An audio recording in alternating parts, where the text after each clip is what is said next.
Okay, let's now talk about uploading workflow. So we did our video, we recorded it, we edited it, and we just uploaded.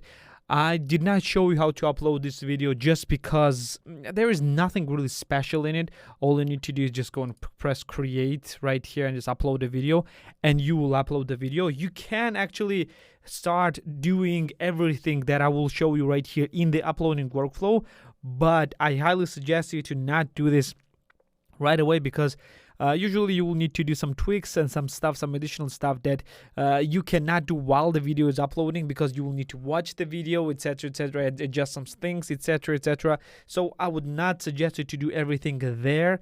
In addition, you cannot do end cards and end screens and cards there. So I highly suggest you to ignore these things that I will do right now while you're uploading the video, and do it only afterwards. So when video will be uploaded, you will see that it will be available in the content right here, for example, in the content, and all you need to do is just go and press the details and you can edit your content right there. So let's talk about the stuff that you will need to do. I'm going to be going through the stuff. I'm pretty sure that you already know the majority of the things that I'm going to tell you, because you already created some videos in advance. Now, before that, mainly in the simple section, in the beginner section. And here we are going to go through this, through some stuff. I'm going to be explaining what everything does and whether you need to concentrate on those things or not. So first things first, title. 100% be very thoughtful of the title, and choose the title very wisely. Try to use as long title as you can, but do not cramp it just useless with the useless keywords. Just try to use the keyword that people will be looking for. Description.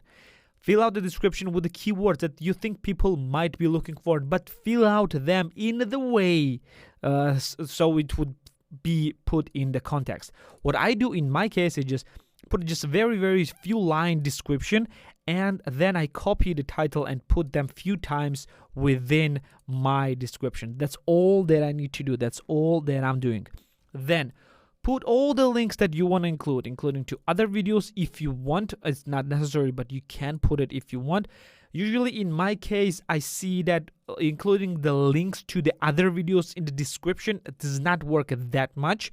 Usually people use suggested video more, or go to the channel itself, or go to the playlist. That's what they do. And they use cards and end screens more than the links to the other videos in the description, unless it is really tied with the things that you talk in the video. They usually do not click it. Use all the affiliate links or whatever the things that you want to include in your description. 100% use all of them. And one thing, in the end of your description, include 3 hashtags, because these 3 hashtags will show up. I'm going to show you how it's done. I'm going to press this one and it will show up right here. As you can see on the title, above the title, you see the 3 hashtags. That's how you show up the hashtags on your videos. They're going to show up like that. So try to include them in the end, 100%. When you're done with this, always include your audience, whether it's for kids or not, and go for the age restrictions as well. You cannot do this. I think you should do this while you're uploading the video. So you will have to. You probably have done this already. And then after that, always go for the tags. One thing that you need to understand is that do the tags just because you can do the tags, not because you must do the tags. What does it mean? Title and description plays far bigger role, and weirdly enough, the text in the video itself plays far bigger role, however high it shows up in the search results, than the tags. As far as I know, in this day and age, tags practically does not affect your search terms, your search rankings, but include them regardless. I use TubeBuddy for my recommended tags, and a bit of vidIQ as well, but I have TubeBuddy's paid license. I will be talking about TubeBuddy in the next videos, in one of the next lectures. I'm going to be talking about this. And the vidIQ as well, the same things. There, it's just suggesting me different tags, and I just use it. I use the Keyword Explorer for this one. We're going to talk about researching keywords more in advanced stuff. But if you really want this, you can just search for this certain text, search in the really simple one. If you want to search for this title that you want, just search for it in the YouTube and see what titles will pop up. If you'll see that your videos will explain this stuff, whatever this is talking, it's better, it means that it will pop up on the top. And just see whatever the titles and whatever the names do not have like overcrowded audience. Like I'm gonna show you just example right here. I'm gonna go to YouTube right now, and what I will do right here is I'm gonna type, for example, YouTube analytics explained, basically this keyword. And what I will use in this case is the vidIQ and TubeBuddy. Again, we'll talk about this in the other lecture. But what we will see, it shows you like the highest views and average views. If you do not get like average views on average 23,000 views, it will be a bit hard for you to go and compete against these guys. And like average subscribers 400,000, even this is not very relevant, but you need to understand that this things is, well, it can affect your search rankings. But you should pay attention to this one as well right here, because added like in the last 7 days, you see that nobody added the video about this in the last 7 days, meaning that if you upload this video, this might be actually very useful for you and for the people who might be looking for it. And if I'll search for it, maybe I will see my video right here. Because it showed me that my analytics, there it is with 29 views. As you can see, like this video with 29 views, is more on top than this video with 15k views, with 1k views, with 400, 700, 22k views, because YouTube decided that my video is explaining the stuff better than anything else. So yeah, that's why it's on the top. So let's return to the uploading workflow. Then what you'll need to do is go down and always use the visibility. In my case, I never basically put the video on public right away. I'll always schedule right here. When you go right here, you can schedule the video right here, and it should be always private before you can schedule this video. I cannot do this because it's already public. Then always put your videos in a playlist 100%. If you don't have a playlist, go to the playlist and create a playlist. Go press new playlist and create it there right away. Always use end cards. When you press end cards right here, it will pop up the end card description thing, and you can just use it if you want. Why it's showing like that? Okay, I'm gonna change this right away. And I use this end screen for myself inside my videos just to show up. You saw it in the editing lecture. I'm gonna discard the changes. I don't need to save this. Always use end screens. About the cards now. Cards are actually pretty powerful thing, but they are not as popular as you might think.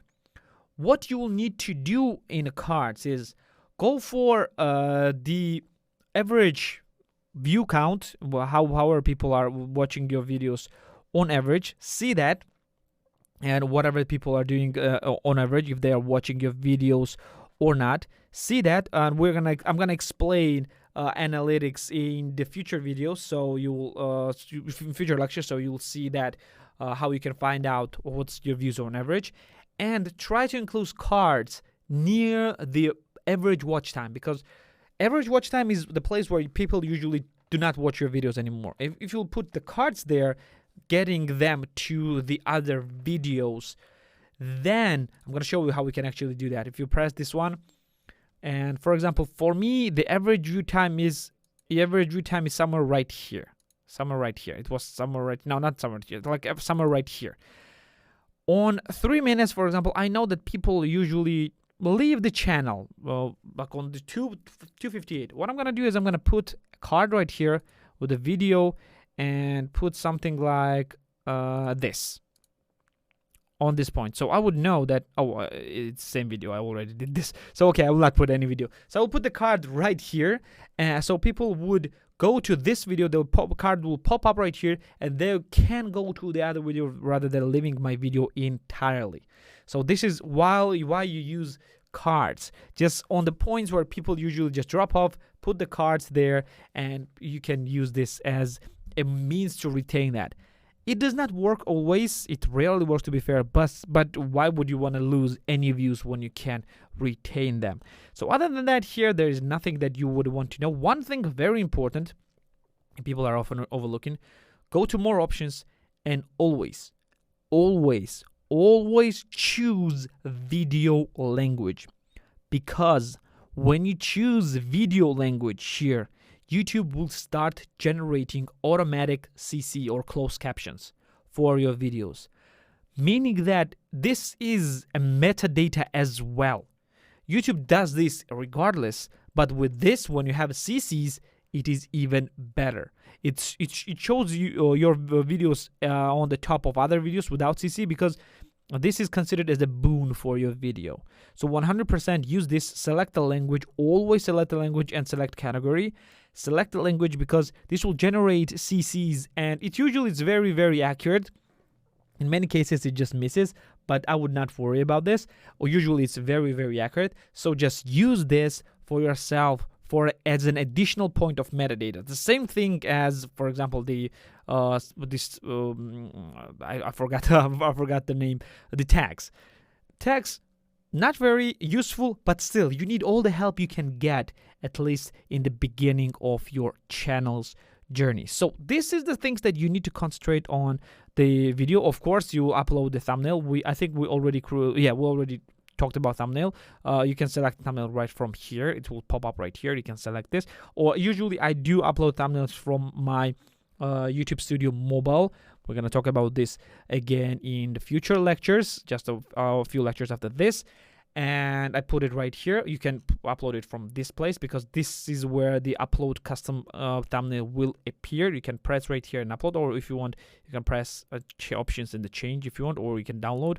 Yeah, don't download from here because it will be very, very low quality.